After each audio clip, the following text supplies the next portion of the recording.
Good evening. My name is the Reverend Dr. Arlesia Simmons. I'm the East Regional Associate Director with Partners in Health and Wholeness, and we are so excited that you have joined us on tonight. And so this session is titled Stress Resilience for Faith Communities with Dr. Shannon Sherfey, and it is hosted by Partners in Health and Wholeness, an initiative of the North Carolina Council of Churches. Before we begin, we would like for everyone to center their hearts. We know that some people will be joining us and we welcome them. And so, for the next few seconds, if you would please get a piece of paper and something to write with, or if you're going to use a digital device or a mobile phone, please do obtain that in addition to what you might be viewing us on, because you'll need to take some notes. And Dr. Sherfy has some activities she's going to invite us to participate in. And so before we go any further, we're going to open with just a moment of prayer. Let us pray. Oh, holy God, we thank you for this day that you have made and for how you have kept us and how you have been with us and you've led us and protected us through this day. And so as we come to this hour to learn more about our bodies, to learn more about how you use variety of modalities to heal our body, we ask that you would be in the midst of this conversation, and as we ask that you would be in the midst of this conversation, we also ask that you would be with us, that you would be with our loved ones, that you would be with our friends, you would be with those who are members of our churches, all who may be experiencing difficult times, those who may be experiencing stress that might cause anxiousness or overwhelm. As we learn information on tonight, may we carry that information not only for ourselves, but may we share it so that we all can be restored, renewed, and that you may take the information and the resources that you have provided to allow us to heal. It is in Jesus' name we pray. Amen. And so, again, thank you for joining us. And before we begin tonight, we have a few announcements. Many of you know already who we are as the North Carolina Council of Churches, but we wanted to remind some of you who might not be as familiar with us who we are. So, we work to bridge issues of faith, health, and justice. We empower faith communities to improve their health and well being, and we partner and support grassroots efforts to challenge injustice. We provide resources, connections, and support faith communities for their health initiatives and work to establish trust and partnership with faith communities. So we believe all people are loved by God, and God cares about the wholeness of humanity and communities, our mind, body, and spirit.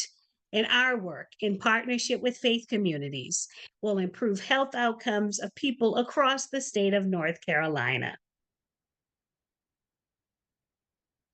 And so, one of the ways in which we support faith communities and make sure that the people that we attempt to walk alongside with are getting the most accurate information as we host a number of programs.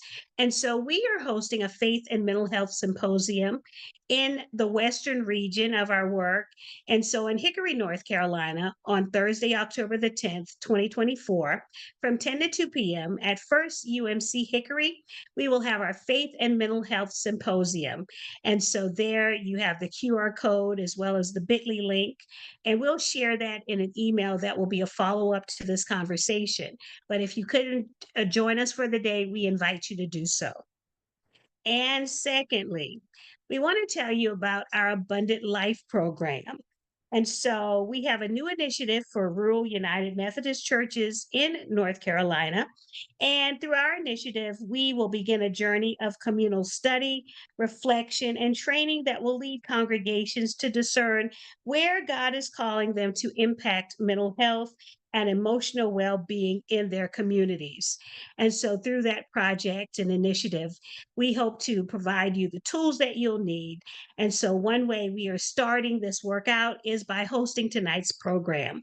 So, at this time, I am going to introduce you to some of you and present to you others to you. However, we say it in my Baptist church. I'm not necessarily streamlining that message right now. Reverend Carolee Hall, she is my counterpart in the western part of the state, and she is going to provide us some more housekeeping for this evening. We will ask that you remain on mute, but Reverend Hall will introduce Dr. Sherfey and will serve as our host for the remainder of tonight. And so, thank you again for coming and joining us. And we will provide this information as well as the slides and other links that may be shared tonight in a follow up email middle part of next week. Okay. Thanks so much. Hi, I'm Carolee Hall, and um, I serve as the West Region Associate Director for Partners in Health and Wholeness. And I'm really glad that all of you guys joined us tonight. We have a great program in store for you with Dr. Shannon Sherfey, who will tell you a little bit more about herself in just a minute, but has been practicing in family medicine in Newton, North Carolina since 2005. So as we begin, you're welcome to put questions or comments or anything like that in the chat, which we'll be monitoring. And I know other times Dr. Sherfy might ask for some responses. So feel free to use the chat for that. And then at the end, we will sort of wrap up together with a survey and closing prayer. So we hope that you will stick around, and Dr. Sherfy, I will hand it off to you. Great. Thank you so much, Carolee. It's an honor and privilege to be here with you this evening. So I am a lifelong United Methodist. I grew up in suburban Maryland outside of Annapolis, and went to Duke for undergrad, where I got my degree in psychology and was involved in the Wesley campus ministry there, the Methodist campus ministry at Duke. And then I went to Wake Forest for medical school and stayed there for my family medicine residency. And I've been practicing medicine since 2003. I've been at my current practice in Newton, which is just outside of Hickory in Catawba County, North Carolina, for the past 19 years. And I recently got board certified in lifestyle medicine, which is a relatively new field that focuses on more of a holistic approach to looking at pillars like nutrition, physical activity, stress resiliency, which is what we'll talk about tonight, social connection, and sleep, healthy sleep habits. And those are kind of the main pillars of that type of medicine. My husband, Josh, is United Methodist clergy. So that is my other role in life, as a clergy spouse. And he's currently serving at a church in Newton, First Methodist there. So I'm going to share my screen. All right. So we're going to talk tonight about stress resiliency and also how that relates to our faith communities. Just to give you a general roadmap of where we're going, we're going to touch just briefly on the idea of well-being and wellness together first, and then do a little bit of breath work. I'm going to teach you a little bit about the nervous system and the stress response cycle. And then we'll do an exercise where we're going to talk through what's stressful in our lives right now. And you'll be sharing some of that information in the chat. We'll also talk about resiliency, how to actually cultivate relaxation and to complete the stress cycle, and bring in our faith and how that plays such an important role in our ability to manage stress.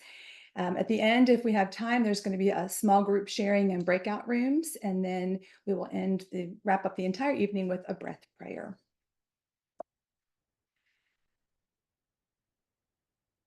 So the concept of wellness is all about the journey to a healthy body, a joyful heart, and a peaceful mind. So it is holistic.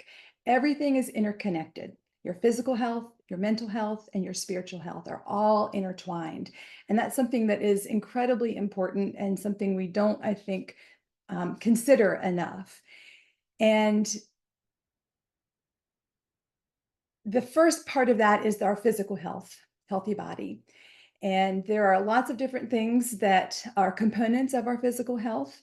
And we're going to just run through just general idea of that. So regular wellness visits, seeing your healthcare provider when you're not just sick or have a problem, but when you're healthy and well, to make sure that you're getting all of your preventative screenings, and healthy nutrition, restorative sleep, social connection, which we'll touch on a little bit in terms of stress resiliency, which is our main topic for this evening, and avoiding risky substances.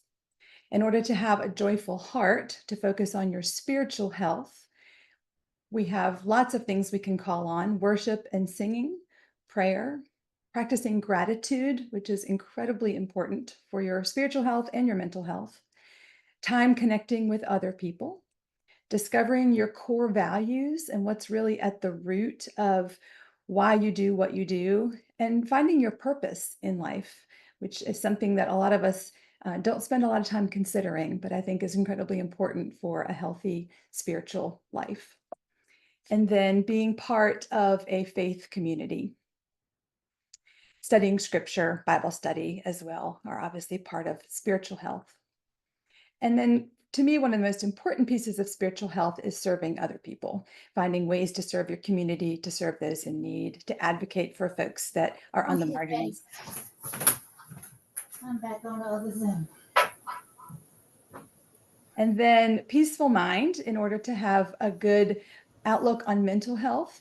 I believe that everybody can benefit from therapy or counseling. I'm currently seeing a therapist who is a United Methodist clergy who also does therapy, and that's been incredibly transformative for me over the last 3 or 4 years. Even if you're not dealing with anything difficult in life, I think you can grow and learn and find ways to develop coping skills and mechanisms to help you deal with any kind of difficulty or stressful time in your life. Spiritual and contemplative practices. Practicing gratitude, again, just like we said, that's important for spiritual health. It's important for your mental health as well.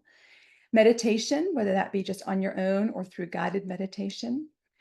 Practicing yoga. Yoga is about combining your breath with your movement, and there's a meditative piece to that, and which is incredibly important for mental health.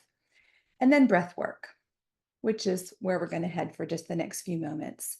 So we're going to learn about our nervous system and the stress response cycle and how to balance that or regulate that. And one fantastic way to do that is through breath work.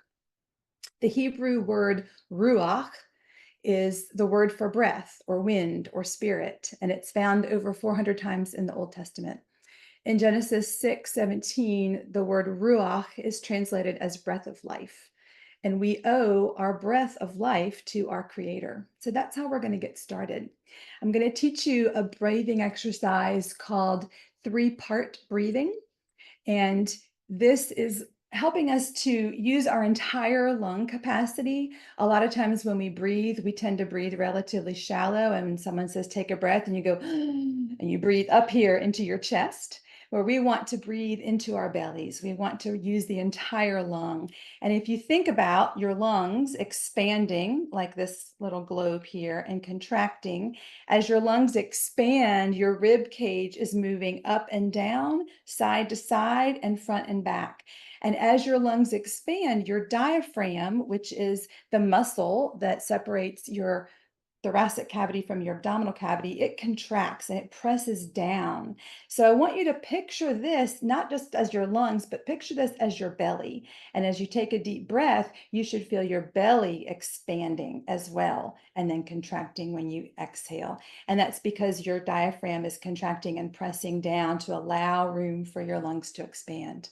So we're going to think to ourselves as we do this 3-part breathing, we're going to think belly, ribs, heart. So just to start, place your hand on your belly and just take a deep breath for a moment.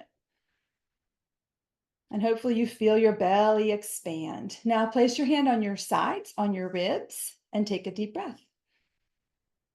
And hopefully you feel your ribs expand. And then place your hand on your heart and take a deep breath here. And you can feel your chest rise, your heart lift. So we're going to inhale one long inhale, but we're going to think belly, ribs, heart.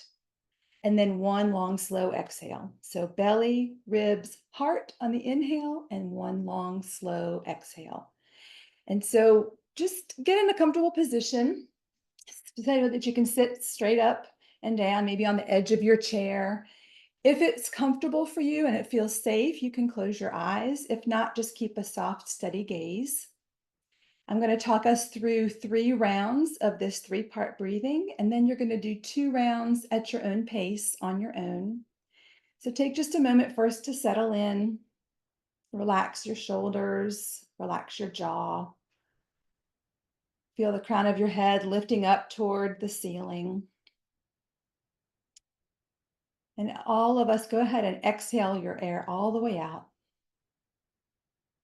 And then inhale, belly, ribs, heart, and then exhale, one slow, long exhale. And inhale, belly, ribs, heart, and exhale. And inhale, belly, ribs, heart, and exhale. 2 more rounds at your own pace.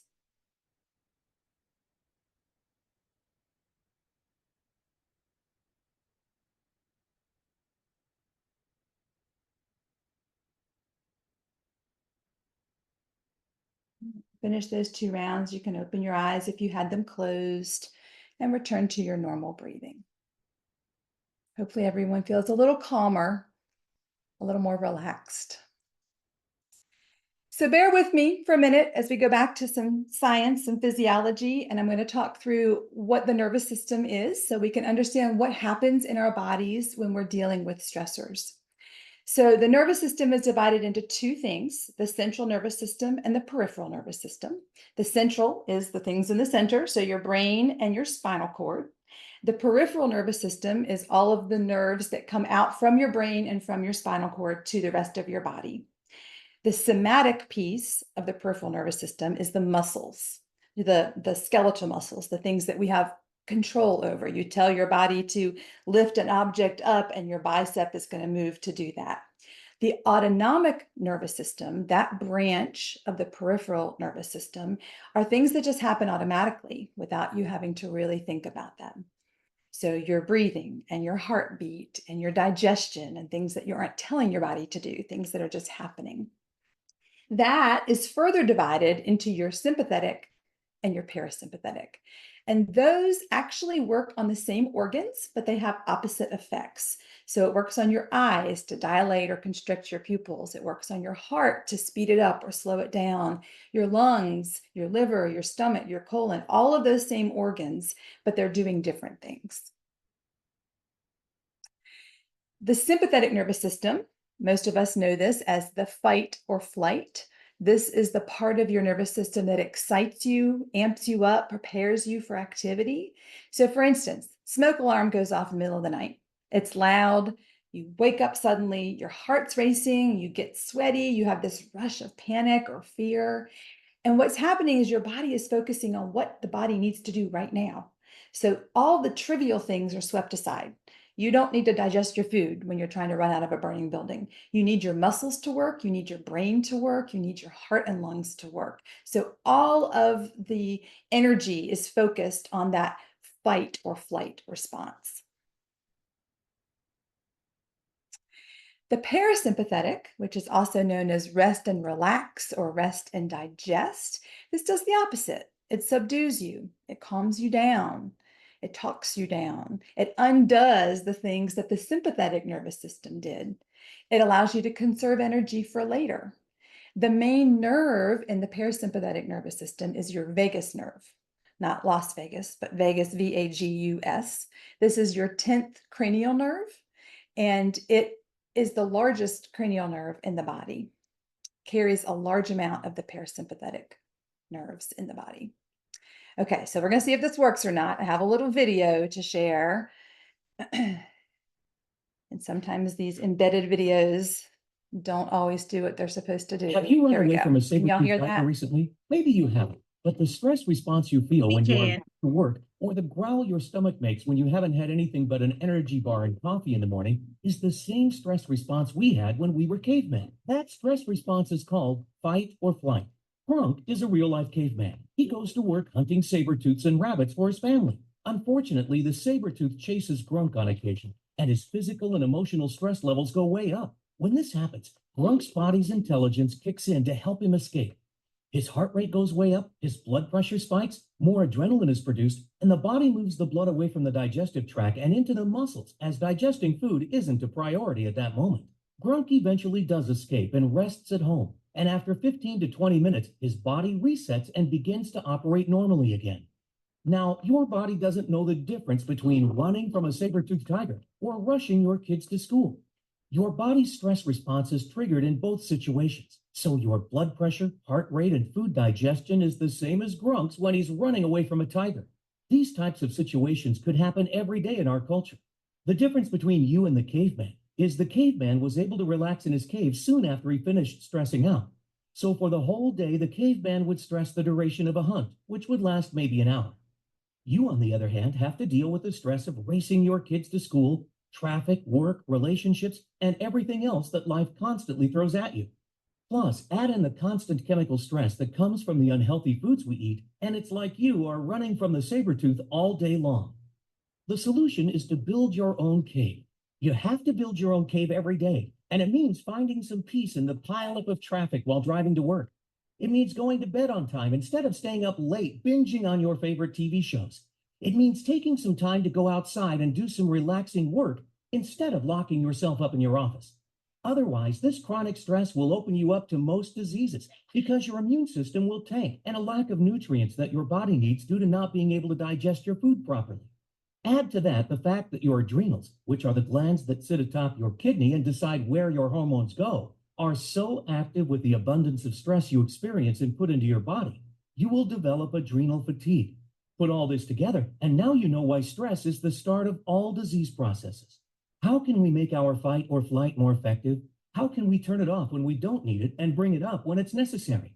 Ask yourself what you are putting in your body for energy. Your body is probably asking your brain for those artificial stimulants you gave it, like coffee, processed sugars, or genetically modified foods, because it's confused on why the adrenals aren't filling up like they used to.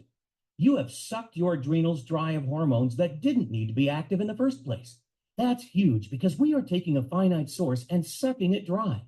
What people may not know is that a lot of things trigger the fight or flight response. Emotional stresses, eating unhealthy foods, overreacting to life's daily challenges, going through tough emotional times, all trigger fight or flight. However, that leaves a lot of areas where we can improve it. So if this video has successfully stressed you out. Okay.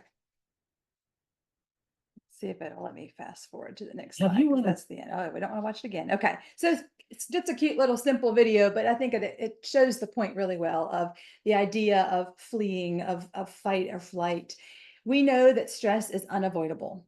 And these days, our body's stress response is triggered all the time. And a lot of times we suffer from chronic stress. When we have stressors in our life, your body has neurotransmitters and hormones. So, neurotransmitters are the chemicals that nerves use to communicate, and hormones are substances that your glands secrete, your pituitary gland, your thyroid gland, your adrenal gland. And those are what are triggered in the stress response. Your body, just like they said there, doesn't know the difference between a life-threatening being chased by a saber-toothed tiger and a life-annoying stress like my iPhone just died.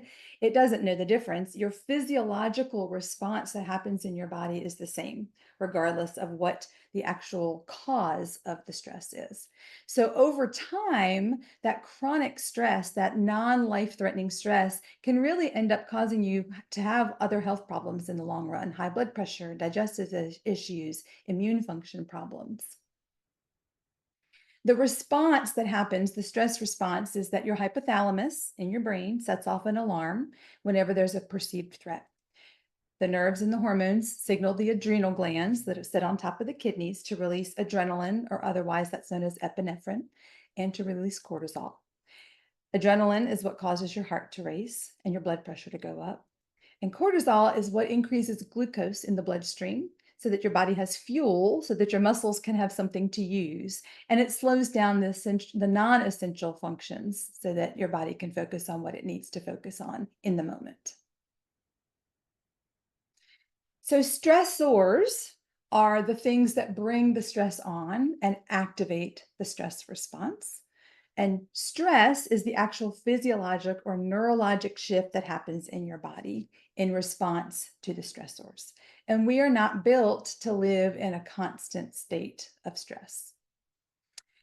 What's important is that you have to complete the cycle and take it to the end. So in our video, we saw that Grunk, when he was running from the cave, from the saber-toothed tiger, he ended up being able to get away and go into a cave and rest for 15 minutes. That is completing the cycle. That is the way that you do something that tells your body that, okay, I'm safe. So for instance, you're being chased by a lion. There's two possible outcomes. You get eaten by the lion or you escape the lion. So when you get to rest and escape the lion, that's completing the stress cycle. But what if somebody shoots the lion?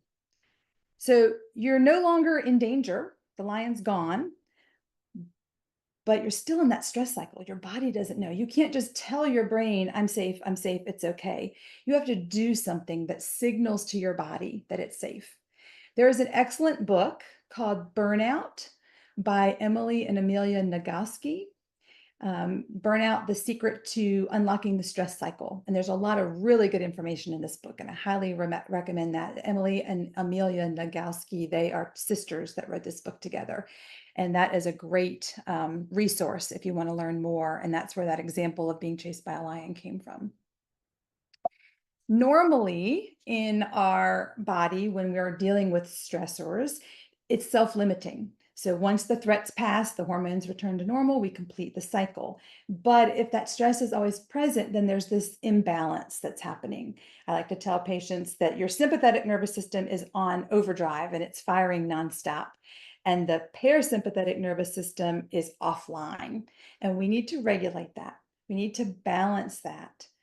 And we used to think it was that simple, parasympathetic, sympathetic. I'm not going into the details of this, but there's actually two parts to the parasympathetic, your ventral and your dorsal vagal nerve. So there's a third option of freezing as well, and we'll touch on that in just a moment. So we're going to take a moment. That's a lot of information I shared. So we're going to take a little breath work here, a little breather, and I'm going to teach you another piece of breathing exercise, and it's called the breath of joy. And this one involves moving your body as well. So if you're able to, and you'd like to stand up and try this with me, I'm going to show it to you first, and then we can do a few of these together. Oops, I turned my screen the wrong way. So this is a 3-part inhale. And when you inhale, you're going to move your arms. And I like to think of it as like conducting an orchestra. So you inhale, inhale, inhale. And then when you exhale, you squat down, bend your knees, make sure you've got room that you don't hit anything, and you just let your head flop. You exhale on through your mouth. So you inhale, inhale, inhale, and then exhale. So if you'd like to try it with me, we'll do it 3 times together. If not, you can just watch how silly everybody looks, and you can do this on your own at home sometime. So exhale all your air out. And inhale, inhale, inhale, exhale. One more. Beautiful. Great. That's another great way to deal with stress and to practice breathing and actually moving your body together, which are 2 things that we will mention in a little while that are ways of becoming resilient to stress. I probably should have mentioned also that I am also a certified yoga teacher. Just got trained about 1.5 years ago and have been teaching for quite a while. And so the breathwork piece is something that's really important to me, but that's not something we learned in medical school, although we probably should have. So we're going to take a little moment here to just do an exercise where you all can write some things down. So if you have a piece of paper, that would be great. I want you to make 4 columns. So you can just fold your paper in half twice and do 4 columns that way. If not, just having some room to jot some things down. And in the first column, we are going to list some challenges and struggles that you're dealing with right now. This is just for your own personal information. This is not something you're sharing. But if you want to just make a list, we're going to take about 30 seconds and write down things that in your life that you find hard right now. And it might be big stuff, it might be small stuff. So some possible examples: financial stress, caregiving, burnout, maybe politics are stressful for you right now, physical health issues, relationships, work, whatever it is that's causing you to feel like you're struggling or challenging. Just take a few moments and jot those down in a list.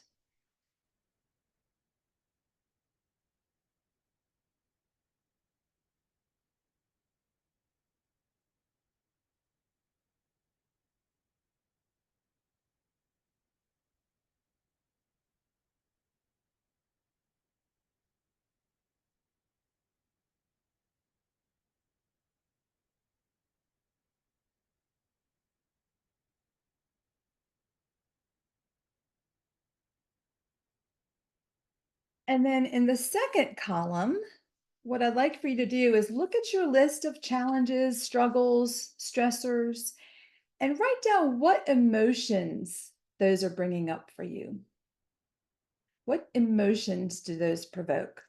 There's some examples there on the screen. Anxiety, overwhelm, anger, worry, helplessness, fear, whatever emotions come up for you.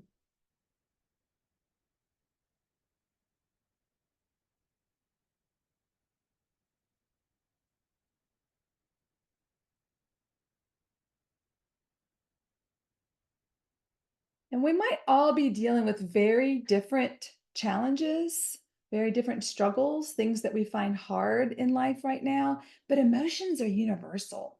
So, emotions are things we all feel for different reasons. So, if you would like, I'd like for you to go in the chat. We're going to do what's called a waterfall. And so, you're going to type maybe 3 or 4 of those emotions that you wrote down. No specifics about why you're feeling them or anything, just write down the name of the emotion. And then in a moment, we'll say press enter, and we'll all see come up in the chat all of the different emotions that stress bring up for us. So if you'll take a moment just to type a few of those in.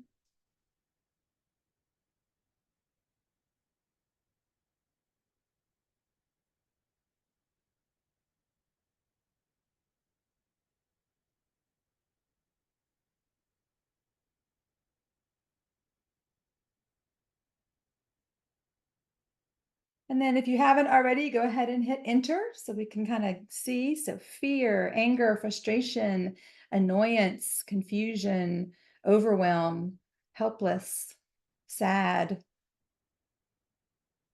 grief. Yeah, these are all great. Not fun things to feel for sure, but it's really important to name those emotions. So to notice what things are hard for you and to name what emotions those bring up. Now, the next part, we're taking a couple steps further than we usually take things when we're dealing with this kind of thing. I want you to look at your list of emotions and then write down in the third column, where do you feel those in your body? So for instance, anxiety, maybe that makes your heart race. Maybe that makes you kind of palms get a little sweaty. So write down how you feel those emotions in your body, and everything, it might be different for each person. So take a few moments to do that. Physical manifestations of the emotions.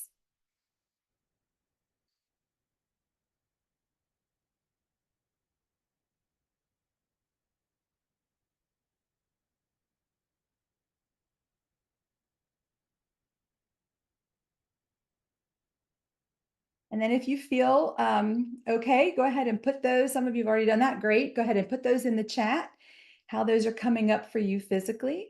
Headache, stomach issues, pain in the chest. Those are all great examples of how we feel emotions in the body. If there's others, tense jaw, heavy heart. Yes, for sure. Throat tightness, heart racing. I know for me, I feel most of my emotions in my gut. So it doesn't matter whether it's sadness or anger or fear. I get this like gut feeling, tears, yeah, fatigue, tightening in the shoulders, headache, heart racing again. Great. Thank you all so much for being a little vulnerable and sharing how those things come up in your body. There's a list of things that I've found with other groups when they've shared. So feeling jittery, feeling your face flush, that gnawing pit in your stomach, tense muscles, to stiffness in neck, somebody named that, cramping in the gut. Yeah, all of those are great. So again, naming your stressors, naming how they make you feel, noticing how it feels in your body. Now, one more step. What urge does this bring up for you? Maybe if you're anxious, you get the urge to overeat. Or maybe if you're mad, you get the urge to just punch something. Look at your list of emotions or how those come up for you in your body and jot down on your paper. And then when you're ready, if you want to share in the chat, what urge does that bring up for you?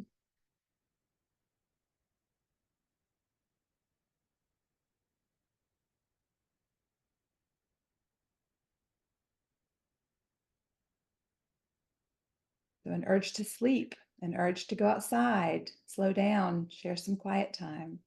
Great. An urge to scream. They say that's a great thing to do, actually. Scream into a pillow or scream in your car. Nobody can hear you. Some things that I've heard others say is to stuff your emotions down, to cry, slamming doors, running away, punch something or someone. Yeah, those are all great examples. Thank you for sharing. So I was just going to share a personal story, an example of this so that you can play the whole thing out. So my husband, Josh, had COVID twice back to back within 6 weeks of each other. So late December or November 2022, and then again in January of 2023. So 6 weeks apart. Neither case was very bad, but he ended up with long COVID. And so for those of you that are not familiar, long COVID is when you have varying symptoms in your body that linger on, and you can't really explain them any other way. And there's not really anything to do necessarily for it. And for him, it came up with headaches and nausea and dizziness every day. And also it showed up with what's called post-exertional malaise, which means you do anything, any kind of exertion, physical or mental, and it totally exhausts you and wipes you out. So we are both runners and we cycle, and he has been doing triathlons, and he had done a full Ironman, like one of those 15-hour races, like a couple months before he got long COVID. And he could no longer exercise at all. And it wasn't because of his cardiovascular issues. It was that if he even walked a mile, he'd have to sleep for 5 days straight. And over time, it got a little bit better. But back in January, this past January, it had been a year. And I was eating breakfast at the kitchen table, and I got a text from one of my partners that said, "Hey, have you seen this article yet?" And there was a new research article that came out about long COVID and about the fact that it is showing that the virus damages the body at the cellular level. So in the mitochondria, the powerhouse in your cells. And that exercise could make it worse, whereas almost everything else in the medical field, and we say if you're having any other problem, exercise generally will make it better. Exercise could actually be more damaging.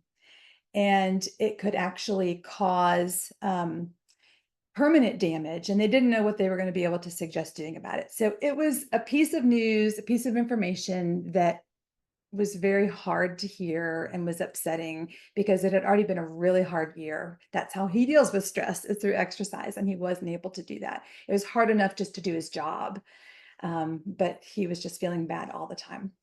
So I said to myself, okay, I got in the car and started driving to work, and I was like, what is going on in my body? And I was like, okay, name my emotion. I had been doing this work. I said, okay, I'm feeling despair. Normally it's just hopeless, something anxious, but this was despair. It was a stronger emotion. And I thought, okay, how am I feeling this in my body? And I felt this gnawing in the pit of my stomach. I felt like somebody was pushing down my shoulders. It was just this horrible weighting feeling. And then I thought, what's the urge that I'm getting right now? And normally my personality type, my urge is to try to fix it, like go research stuff and find some expert that he can see. And I knew there was no fixing. My urge was that I wanted to go crawl in a hole. I wanted to go crawl back in bed and pull the covers up. I didn't want to work that day. But I got to work, got through my day, interacted with people, put on a happy face and acted okay around my patients. And then I usually go to yoga, practice yoga at our local studio on Wednesday after work. And I texted my husband, and he knew, he found this research out too. He saw it on the news and he was upset. And I texted him and said, I'm going to come home after work rather than going to yoga. He said, no, this is important. You need this. One of us needs to do something to stay sane, basically. So he knew that it would be good for me. So I went to yoga. And normally I'm friends with the teacher. I normally walk in and talk to her, just put my mat somewhere in the middle or the back of the room so I can interact with people.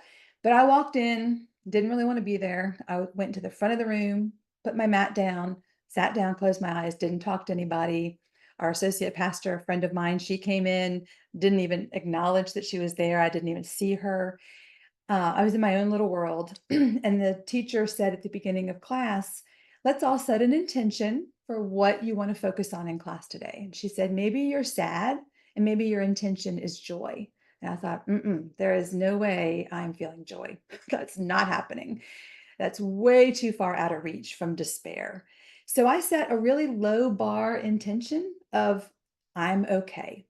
That's what I told myself all during class. That was my mantra. I'm okay. And by the end of that hour of practicing yoga, I felt okay. I had moved my body. I had moved my body with my breath. I had spent some time meditating. I had been in a room with other people feeling that energy, and I felt more at peace. That stress wasn't gone. He still had long COVID. I couldn't solve it, but I left feeling regulated. I felt like I could handle going home and being supportive and sitting with him in his suffering, which is what I've been working on so much. I couldn't solve the stress. I couldn't solve the struggle. I couldn't make it go away, but I named the fact that it made me feel despair. And I noticed how it felt in my body with the pit in my stomach and the weight on my shoulders. And I noticed my urge to go crawl back in bed. And then I did the next step, which is regulating your nervous system. And I regulated it by practicing yoga. And I was more ready to handle life after that. I thought that was a great example of that whole cycle. So I wanted to talk for just a few moments here about stress resiliency. And that is defined as the ability to bounce back from adversity and to overcome challenges, the ability to adapt to change, the ability to thrive in the face of adversity. And stress resiliency is a skill that we can develop and we can strengthen over time. It takes practice, though. It takes work. It takes intentionality. You can't just assume that you're going to be able to handle stress. You have to actually do some things to have a plan in place on how to handle it. Trauma and stress do not have to keep us stuck in place. Oh, and the good news is Josh is doing much better. It's been 18 months and he's finally back to exercising. He's not 100%, but he's feeling a lot better than he was a year and a half ago. So it all ended up working out, but it was a long road, a long journey. The idea of having a regulated nervous system, I tell my patients all the time, I can't make your stressors go away, but we can learn how to cope with it and how to respond to it in a healthy, helpful manner. So a regulated nervous system doesn't mean that you're calm all the time. Nobody walks around calm all the time, but it means that your body can accurately assess and appropriately respond to the environment around you. You just have to develop the skills to do that, to balance and regulate the parasympathetic and the sympathetic nervous system. Two different paths, the way that I like to think about it. You can develop stress resiliency by cultivating relaxation and also by completing the stress cycle, by letting your body know it's safe, by discharging the stress. So those are two different paths, and we're going to talk about each one of those. So cultivating relaxation, having a calm mind and body, relaxing your jaw, taking deep breaths. So what I want to do is have you all just write down in the chat, what are some ways that you like to relax? What are some things that you like to do to relax your body, relax your mind? Just throw those in there and hit enter so we can kind of see. Walk, excellent. Being outside in nature, great.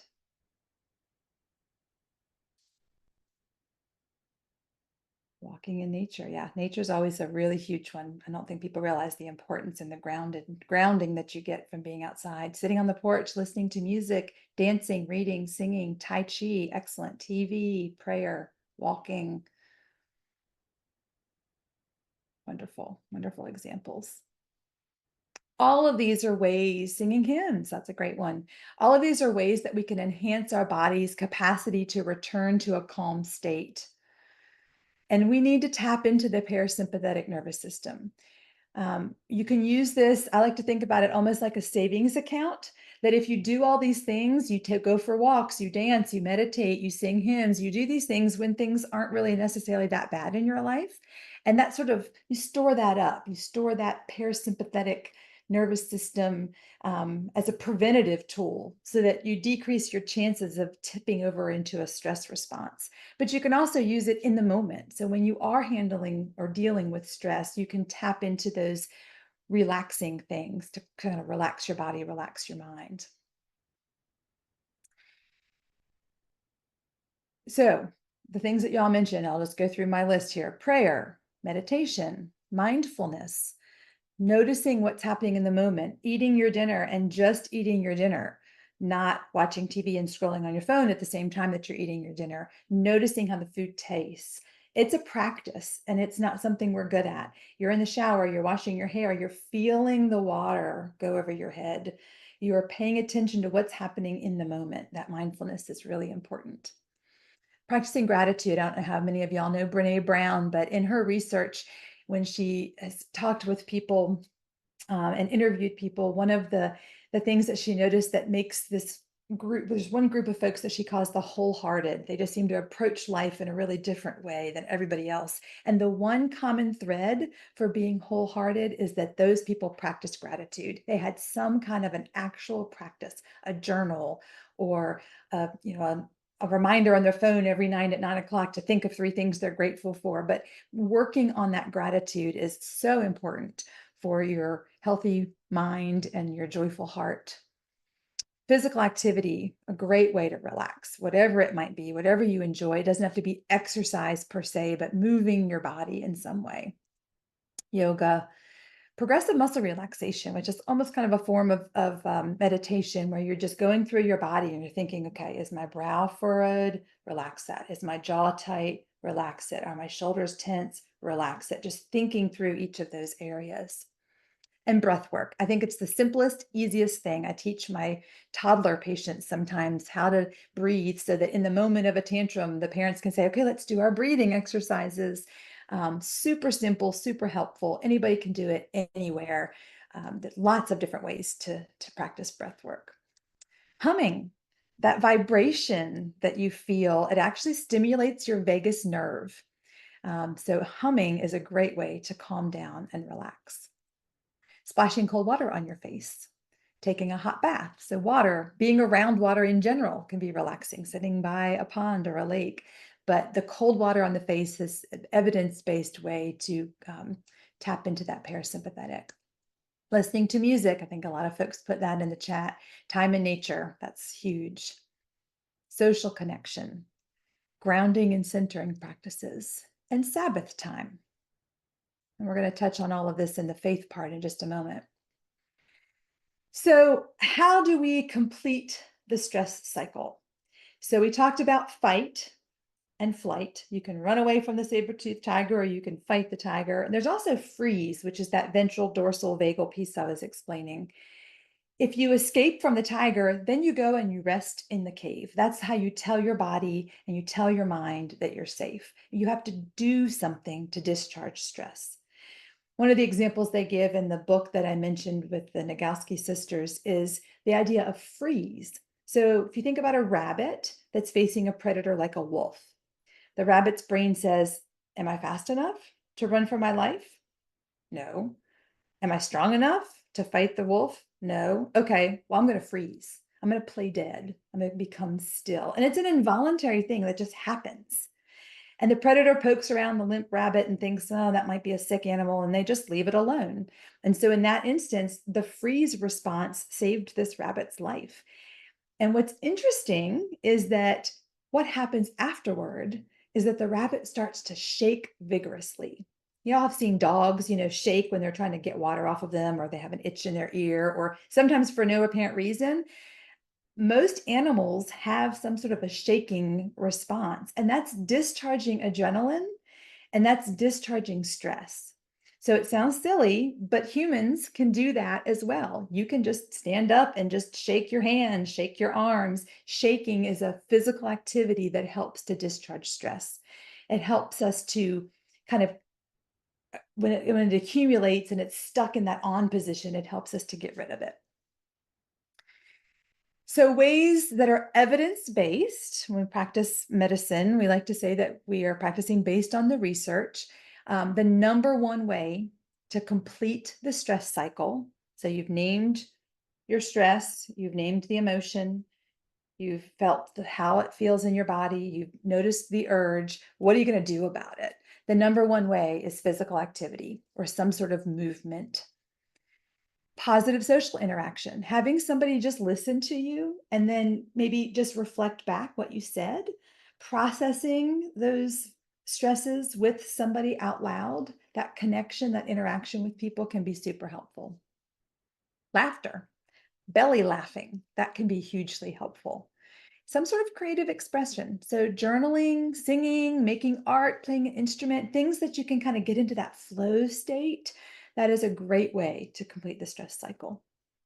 Affection. So for some people, it's just needing a hug, cuddling with somebody, a big, ugly cry. Crying is a great way to release stress, perfectly healthy way to release stress. And breath work. So all of these things are ways, we talked about ways to calm down the body, to calm the mind, to use the parasympathetic nervous system.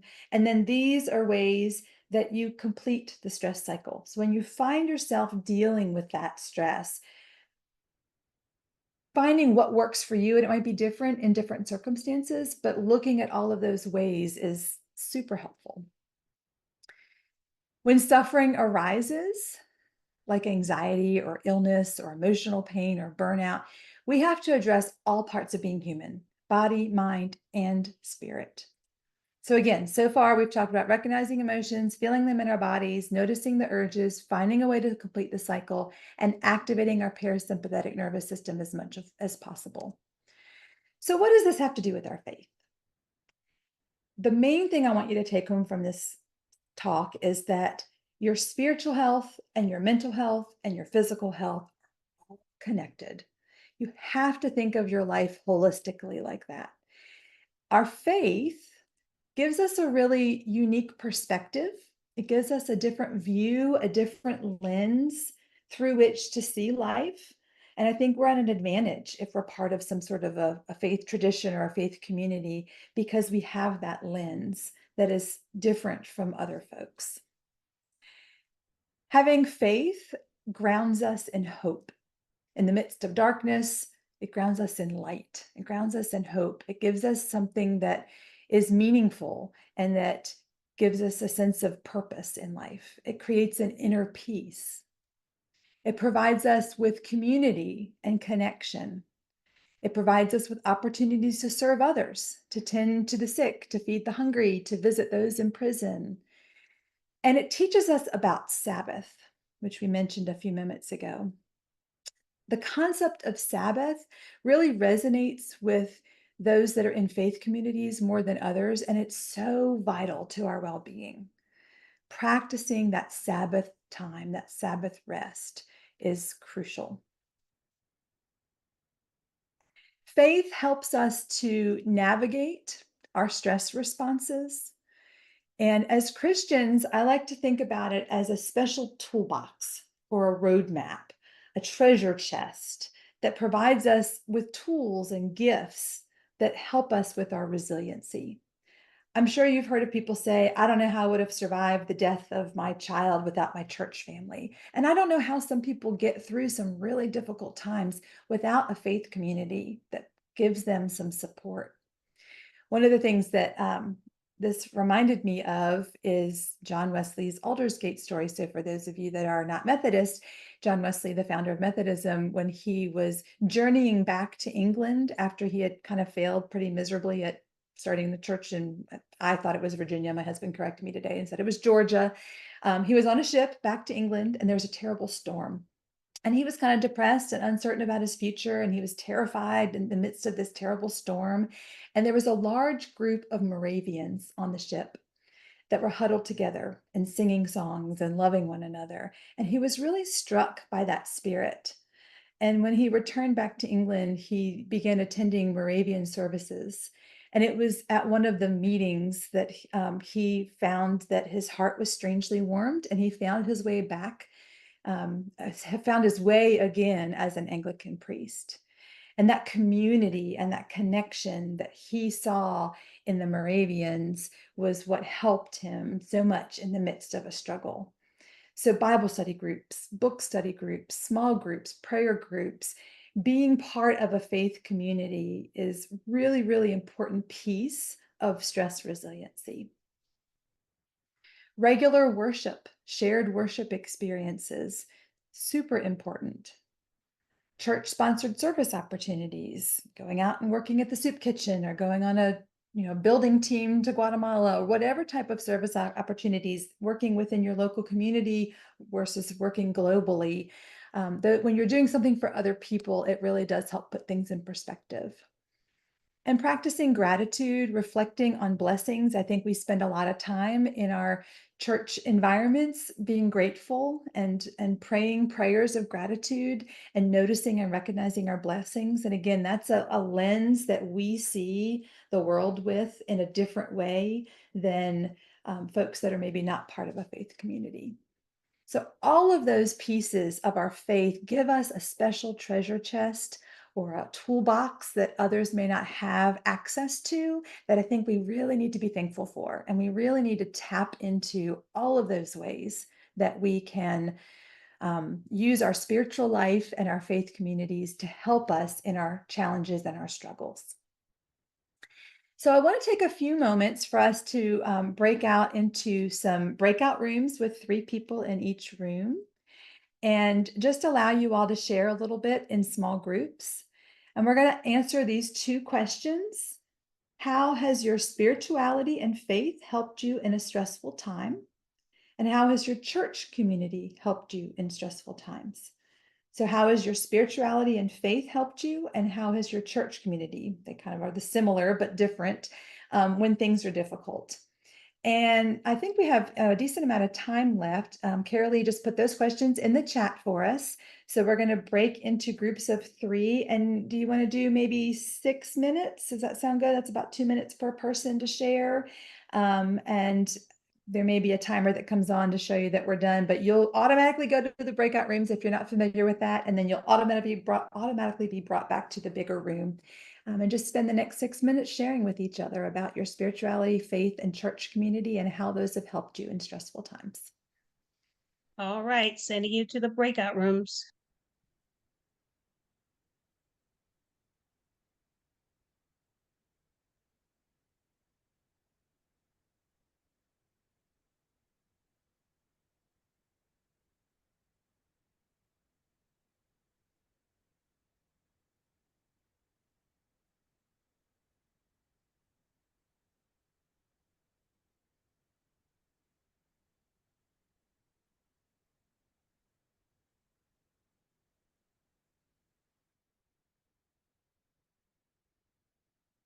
All right.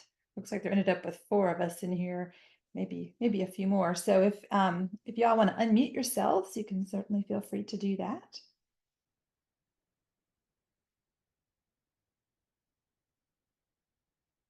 And sometimes in these, people are not always on the entire time. But if there's anybody that would like to share something about your spirituality, faith, or church community and how those things have helped you.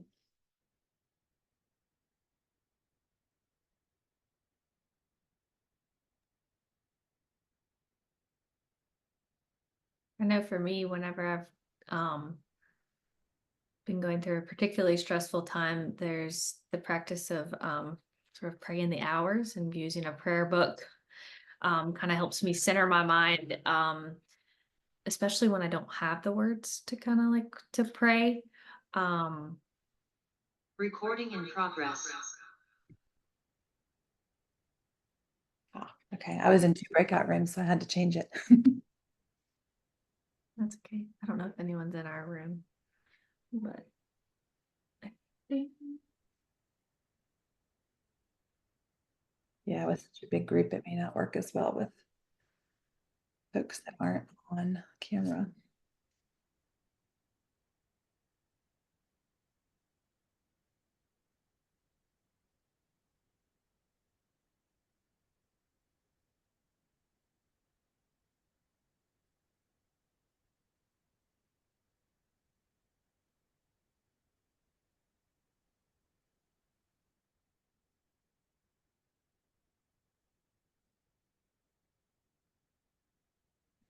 Moved my second version of myself. Is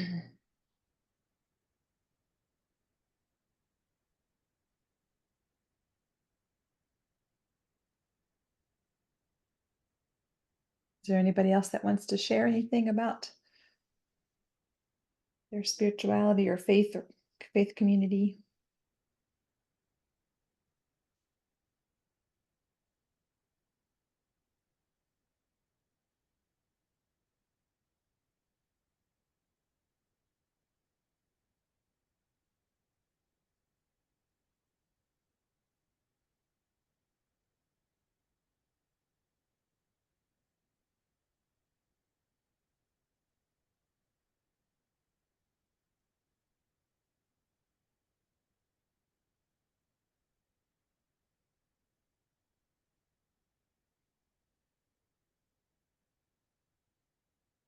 I wonder if is there a way to pop into the other rooms and see if people are sharing, or if we should go back and share as a whole group, or ideas, Carolee? I'm like, I Give it don't, some time. I can't really tell. Like, there's a lot of moving, and I'm like, I'm not moving people, and I don't know if I don't know. And I don't see Alicia anymore. So maybe we can like close all rooms and come back. Yeah, I mean, I don't want people to be sitting here doing nothing if nobody's actually sharing. We could maybe just open it up to everybody for a few minutes since we've got some time. Because I only really have like one more slide and then the breath prayer. Okay. So we can kind of, you want me to close all rooms? Sure.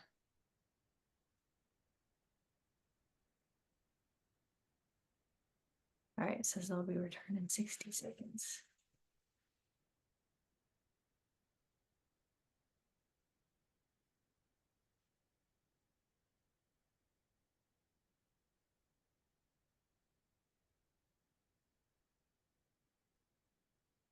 Carolee, are you able to see the breakout rooms? Yes. Okay. Can you remake me a co-host? I don't know what happened. Say we just kind of closed it so that everyone would come back because Okay. people We're going to do a large group sharing for a second since we have a little time and nobody was sharing in small groups. Got you. Okay, that's fine. Just make me a co-host so I can have some features.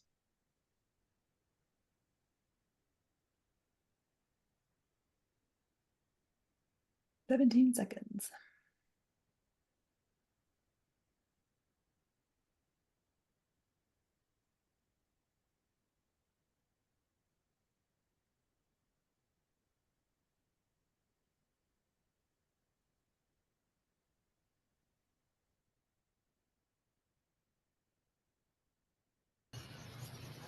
All right.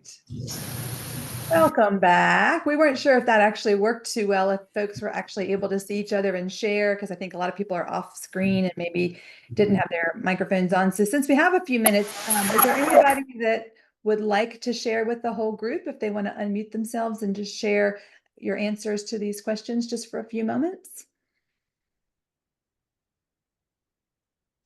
Yeah, I'll be happy to share. I'm Brad, and I'm a Senate authorized minister for a small church in Cherville, North Carolina, Lutheran. And July 2nd, my youngest brother passed. And last Monday, my wife's sister passed. So a lot of stress that way. But, through that, I've always leaned on God, knowing that He's there to help me and support me going through these times. But then the church community, not only the congregation I'm serving, but the ministers that I have connections with have been helpful, praying for me, asking what they can do, offering their help.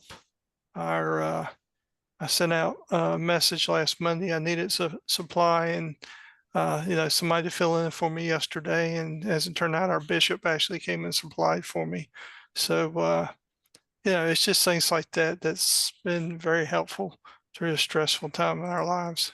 Yeah, I'm so sorry to hear that you're dealing with that, but those are great examples of just that connection, that the resources that you have as clergy, but in particular just in the church, folks that you can call on when you need them, which is great. So I appreciate you sharing. Thank you for that. Maybe one other person that would like to share.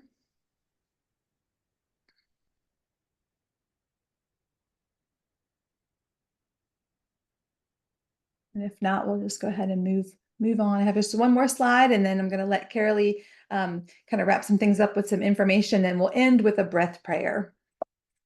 So let me go ahead and just pull this last piece up here. There we go. So for me, one of my favorite passages in the Bible is Galatians 5 with the fruits of the Spirit. So love, joy, peace, patience, kindness, gentleness, faithfulness, self-control. And to me, that's some of the things I think about as in that treasure chest, that these characteristics, these qualities, these gifts, they're sort of goals for joyful living, ways of being that embody Christ and ways that we can interact with the world. So we are called to be, as Christians, we're called to be Christ-like and to be set apart from the world. And by living out the fruits of the Spirit, we can fulfill that journey toward a more peaceful mind and a more joyful heart. And I just like to keep that in mind when I'm thinking about all the nervous system stuff and the stress stuff, which helps me bring it back to how that interacts with my faith. So I will stop sharing, and then I'll come back at the very end when we do the breath prayer and share my screen for that, just so that you have the information on there on how to do that part of the prayer. But if you want to go ahead, Carolee, it's all you. All right. Thank you so much. I appreciate it. And so I'm going to try to get my screen shared. We briefly talked about this at the beginning.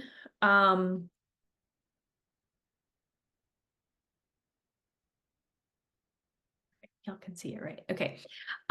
So we believe that with Partners in Health and Wholeness, we believe that when people are seeking health and wholeness in mind, body, and spirit, and then when faith communities are whole in mind, body, and spirit, they are more equipped to impact their communities for good. And so with that notion, and also knowing that there's a lot of pain and suffering in regard to mental health that people are facing in our communities, that we want to help equip faith communities to be places of compassion and healing.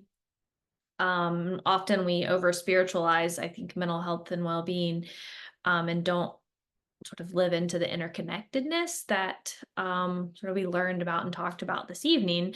And so if this intersection of faith and mental health and well-being is something that you are interested in and would like to learn more and engage with us further, we would invite you to reach out to us and think about our Abundant Life initiative that we are launching, that's to educate, equip, and mobilize churches to impact their communities for mental health and well-being.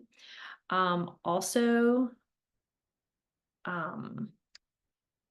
as mentioned before, we're having a faith and mental health symposium. So continuing conversations such as this, because we believe that these are important conversations, and that faith communities should be a part of them. So we would invite you to join us on October 10th. You can use the QR code to register. We'll also find it on our website, and we will be sending up a follow-up email. And then lastly, if you would please take a moment to fill out our survey.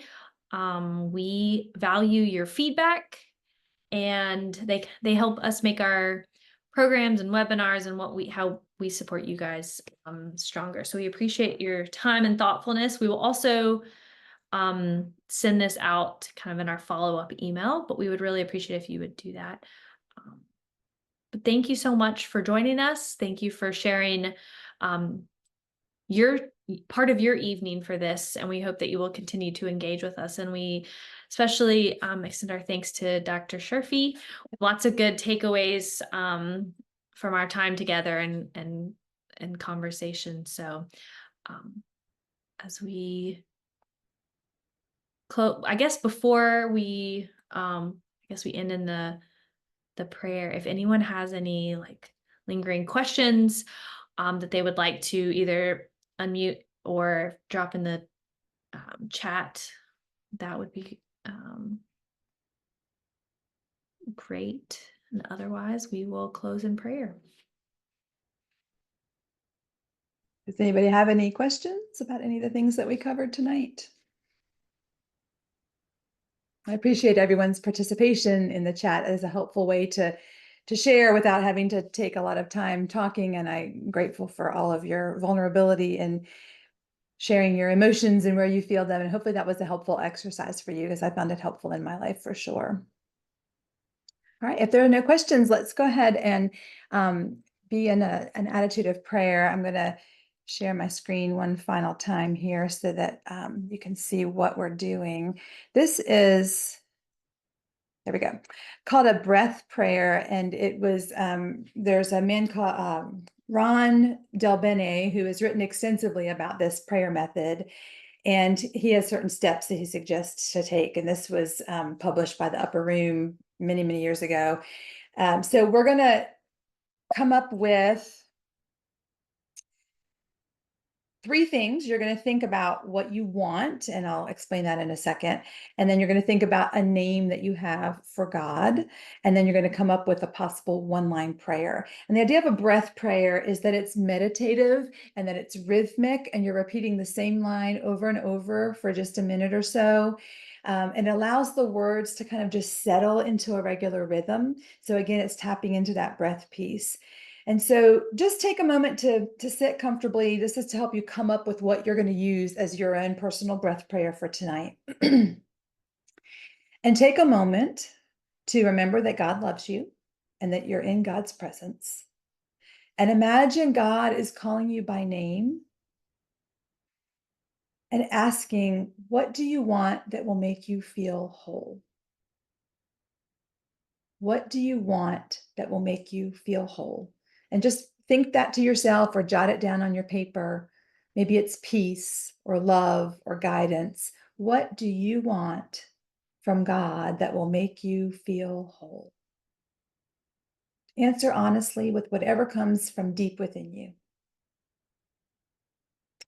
And then the next piece is to choose your most favorite or most natural name for God.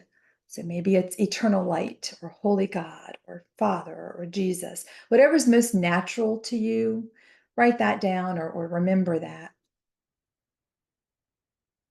And then you're going to put those 2 things together. So if what you want is peace and you want to call God, God, maybe you say, let me know your peace, oh God. If you are looking for guidance and you're calling God eternal light, maybe you say, eternal light, guide me in your way. So come up with just a phrase, a breath prayer, what you want, what you're calling God, put that together, write that down, or just remember it in your mind for a moment.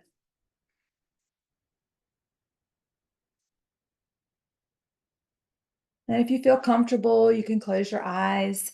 Just take a couple deep breaths to start.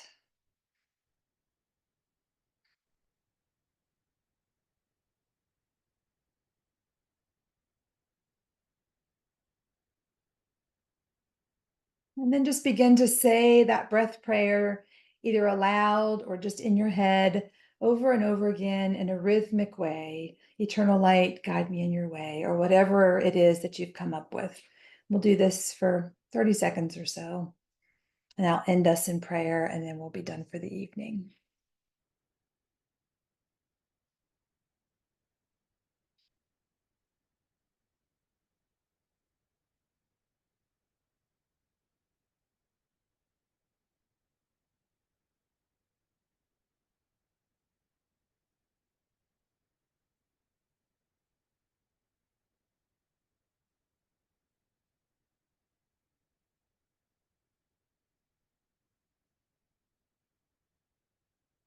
Holy God, we are grateful to you as our creator for giving us the breath of life.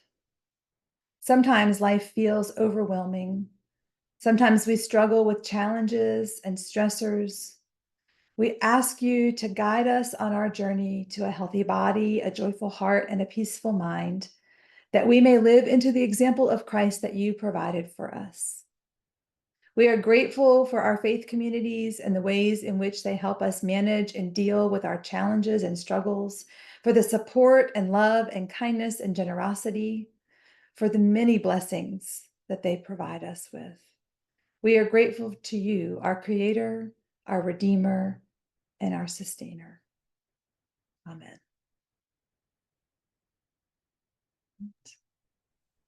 Thank you all again for participating and for being here tonight. Hope that was helpful.